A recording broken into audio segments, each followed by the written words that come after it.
মূলত কথা হচ্ছে হলো 3-4 জনে আড্ডা মারতে মারতে সন্ধ্যা থেকে বোরিং হয়ে গেছে। এখন যে যার মতো মোবাইল টিপতেছে। এই দেখেন, এই আমার বন্ধু আরিফ, আর আমি মিঠু, আর এই যে আমার মামা রনি, আর ওই যে দেখেন না কানাডার প্রবাসী প্রবাসী নুর আলম, নুরু আলম না? হ্যাঁ, হাই দাও হাই দাও মামা, একটা হাই দাও। আসলে ওই তো বোরিং, প্রবাসী জীবন তো খুবই কষ্টকর, ঠিক আছে। আর সবচেয়ে বড় কথা হচ্ছে হলো এখন সন্ধ্যায় বেরিয়েছি আমরা, সন্ধ্যা থেকে বাইরে 3বার গেছি চা খাইতে। এখন তো আমাদের সময় কাটে না।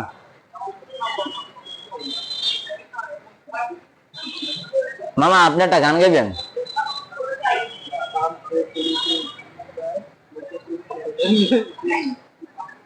মামাই কিন্তু গান গায় না আসলে, গান মামাই গায় না, গান শোনে।